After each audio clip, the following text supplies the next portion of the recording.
আসসালামু আলাইকুম everyone, welcome back to my channel. আশা করছি আপনারা সবাই অনেক বেশি ভালো আছেন। আমি আলহামদুলিল্লাহ ভালো আছি। তো আজকে আমি আমার ব্লগটি শুরু করছি বিকেল থেকে। তো আজকে ছিল হচ্ছে গিয়ে ফ্রাইডে। আজকে আমরা চলে এসেছি আফতাবনগরের ভিতরেই ঘোরাঘুরি করার জন্য।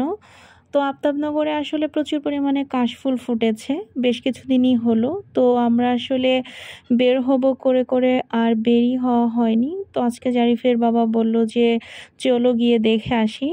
আমি আসলে আজকে বাইরে একদমই আসতে যাচ্ছিলাম না, কেন সেটা জানি না।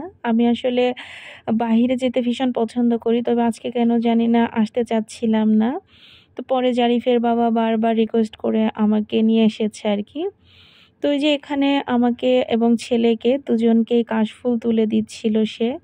আর কাশফুল আসলে আমার কাছে মনে হয় যে তুলে হাতে নেওয়ার থেকে দূর থেকে দেখতেই বেশি সুন্দর লাগে।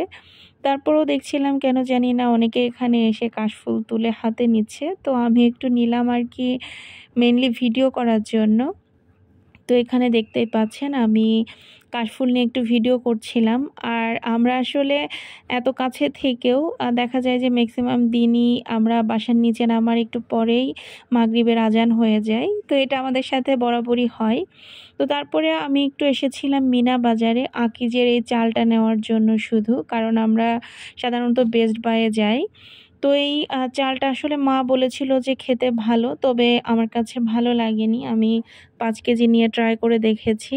আর এখানে আজকে রাতে রান্না করেছিলাম আমি পেঁপে দিয়ে রুই মাছ। আর এটা হচ্ছে গিয়ে তারপরের দিন বিকেল বেলা। আজকের ওয়েদারটা কিন্তু বেশ মেঘলা ছিল। তো জারিফকে নিয়ে একটা কাজে একটু সি ব্লকের দিকে যাচ্ছিলাম। তো আমরা এখানে বাসের জন্য ওয়েট করছিলাম। আসলে জারিফ বাসে উঠতে চায়, ওই জন্যই মেনলি বাসে ওঠা। জারিফ বাসে উঠতে ভীষণ পছন্দ করে। আর আফতাবনগরের ভিতরে যে বাসটা চলে, এই বাসটাতে চড়তেও বেশ আরাম। তো দেখতেই পাচ্ছেন মা এবং ছেলে দুজনে দাঁড়িয়ে দাঁড়িয়ে অপেক্ষা করছি। আর এখানে আজকে রাতে আমি পেঁপে, আলু, নারকেল দিয়ে দেশি মুরগি রান্না করতেছিলাম। এই রান্নাটা আমার মা করে। তো জারিফ আসলে এই রান্নাটা ভীষণ পছন্দ করে, ওই জন্য মা হচ্ছে গিয়ে বাড়ি থেকে আসার সময় নারকেল দিয়ে দিয়েছিল।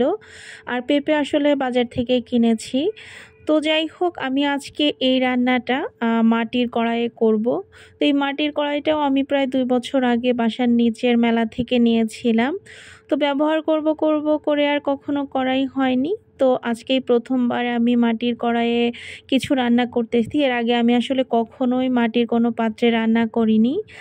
তো সবার প্রথমে আমি তেলটা দিয়েছিলাম, তবে তেলটা আসলে চেততে অনেক সময় লাগে মাটির কড়াই, এটা আমার আসলে জানা ছিল না। আর এটা হচ্ছে গিয়ে তারপরের দিন দুপুরবেলা। আজকে দুপুরে এখানে আমি করলা ভাজি করেছিলাম, বেগুন ভাজা করেছিলাম, আর করেছিলাম ইলিশ মাছ আর কি। এটাকে আমাদের এলাকায় ইলিশ মাছের জাল দেওয়া বলে। তো এগুলোই ছিল আজকে দুপুরের রান্না। আর জারিফ আসলে ওয়াটারমেলন খেতে ভীষণ পছন্দ করে, তাই ওর বাবা অফিস থেকে আসার সময় আজকে তরমুজ এনেছে। তো এখানে আমি এখন জারিফের জন্য এটা কেটে দিব। আর আজকের ভিডিওটা আসলে আর বেশি বড় করছি না। ভিডিওটি আপনাদের কাছে কেমন লেগেছে অবশ্যই কিন্তু কমেন্ট করে জানাতে ভুলবেন না। সবাই ভালো থাকবেন, সুস্থ থাকবেন, আমাদের জন্য দোয়া করবেন। আল্লাহ হাফেজ।